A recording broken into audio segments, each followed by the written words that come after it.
Hello, everybody, and you are very welcome to this session of Successful Perspectives. Successful Perspectives, of course, is when we deep dive into the topic of leadership with a key personality from our very selective network, Boardroom by EMIR. For this session, I am delighted to be joined by Mark Troy. Mark is Senior Leader and Managing Director at International SOS here in the Middle East, oversees their operations. International SOS is a big multinational company that specializes in health and security risk services. Mark, it is wonderful to have you here. You're very welcome. It's always nice to spend some time with you, and thank you. Thanks, Trevor. It's a pleasure. I've always gotten a lot of value out of all my interactions with EMIR. Well, you're plugging us already, so this is going to be a very fruitful conversation. Now, I appreciate that, and we're very proud to have you as part of our network. So, as you know, Mark, the concept behind these conversations is to deep dive into the topic of leadership. And if I may kick off the conversation by asking you a very simple but enlightening question, and that is, when you look at your personal philosophy, the main tenets of your business philosophy or your leadership philosophy, what does that look like? Yeah, thanks, Trevor. Look, I don't consider myself a Warren Buffett, Oracle, or a Jack Welch, but I do have some simple tenets that I like to rely on. I think the first is I believe it's really important to develop a nurturing environment for your employees, because what you really want is for your employees to nurture the relationships with your clients. And I think the employees have to feel supported and believed in, and then you need to really strongly communicate to them this important idea of building partnerships with your clients. I've never seen a client leave us unhappily if we had a true partnership with them. It's only if we treat them on a transactional basis that I see things going wrong. And so I think that's a really a key thing, is nurturing the relationship with the employee and having our company nurture relationships with our clients. Second one is another simple one, but I'm a big believer that if you make small wins every day, they really add up to a lot more than those mega deals. And all of our guys, in particular our salespeople, want to land the big one, and those really do matter for our business. But honestly, the little wins every day have this effect of building compound interest-wise. It's incredible. And so I always say, if you're the guy who puts your line in the water, and every time you put your line in the water, you catch a small salmon, you're going to feed a whole lot more people than the guy that catches a blue marlin once a year. So that one has been really important. I'm a big fan. There's an American humorist from the earliest 20th century in the US named Will Rogers. He's from Oklahoma. He did tours all over the US. But he had a great quote, which he said, "Even if you're on the right track, you'll get run over if you just sit there." And I think this is something all of our businesses understand today, is that we have to innovate, we have to push ourselves and question everything, and we can't ever take our position or our successes for granted. I love that. I love that quote. And that's particularly pertinent given that you're with the organization over 20 years now. And as you know, we have a huge network of senior business leaders.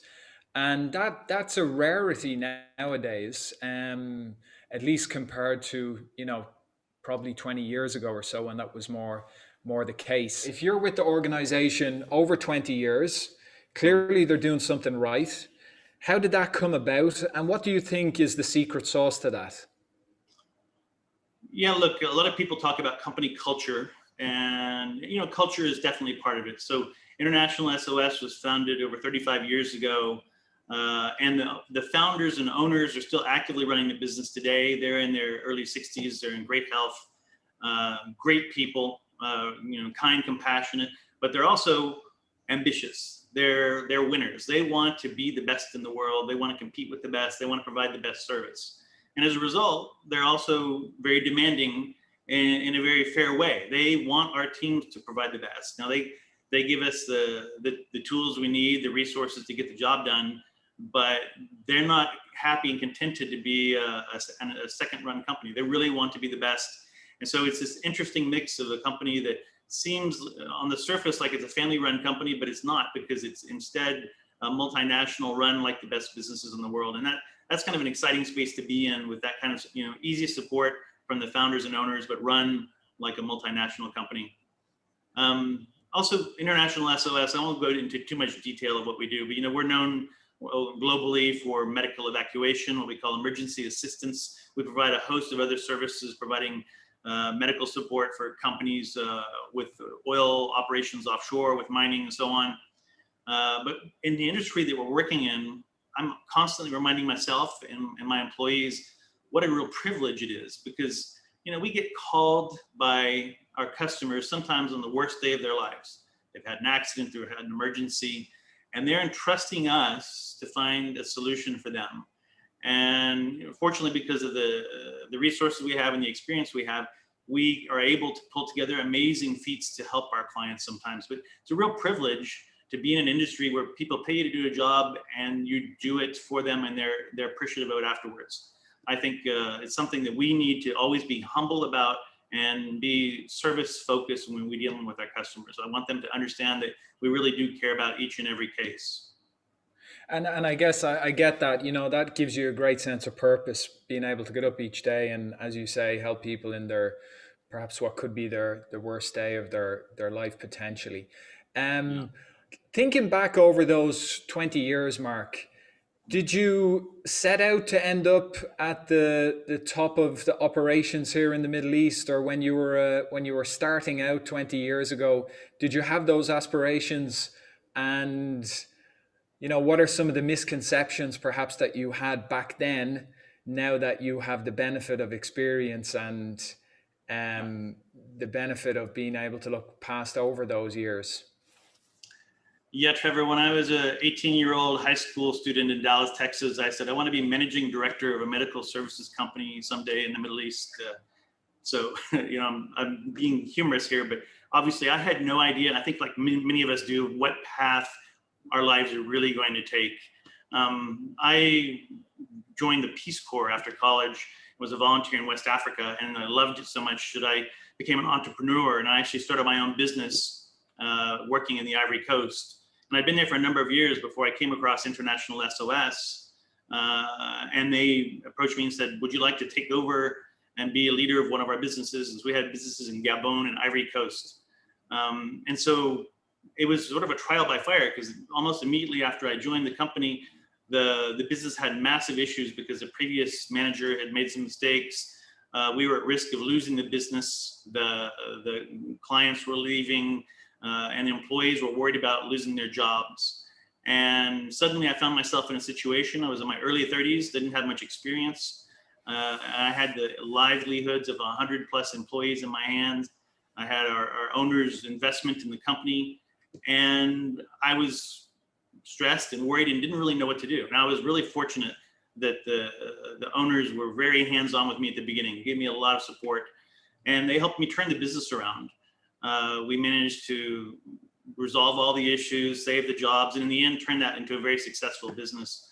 But that was sort of my fire, trial by fire, where I learned this responsibility I'd been given over the lives and livelihoods of the employees, but also the shareholders' money, and also our brand and image with our clients. And it was one of those things that I just never forgot, that I had to be responsible, and I wanted that responsibility because I knew, with the support of the company and with great colleagues I had around me, we could continue to build and do something that we'd be proud of. So, I don't think I set out saying I want to be the leader of this or that, but I did want to continue building things. And the company has been fantastic in trusting me with newer and bigger opportunities ever since then. It sounds like that forged your career in many ways, right? Having that experience and that intensity. And I'm sure that fast tracked a lot of your leadership skills at such a young age. What do you feel now with the benefit of that experience?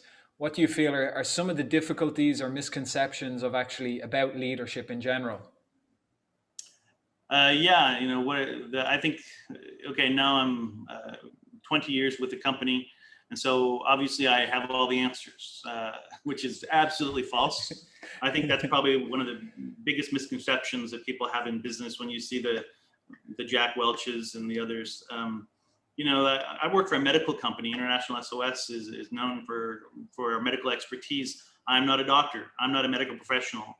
And so I know literally nothing compared to my medical professionals that surround me. They're happy to remind me of that from time to time. But you're only as strong as the sum of all the team around you. And so I have amazing people that we work with on all levels of the organization. And if I go into a meeting, if I go into negotiation, I think I have all the answers on my own, I'm in big trouble. Instead, I need to leverage that expertise and knowledge of all those people for the good of the business and for the good of the client. Yeah, I think that's a great point, that I guess humility to know that it takes a whole team. Because you do see some leaders, not many, but I do see it in our networks, a sliver of our leaders falling into the cracks of arrogance where they feel like everything, the reason why they've got there is all because of them, when of course that can't be true. Looking back again over your career, just one last question. What do you feel is some of the best career advice that you've received that has put you in good stead over these 20 years? I think something can be paraphrased sort of as never give up, never surrender. The famous Winston Churchill speech, we will fight them on the beaches. And it sounds combative, but I mean that about even little things. And my employees sometimes get tired of hearing me repeat myself. I like to preach on these subjects sometimes. And one of them is about this idea of never give up.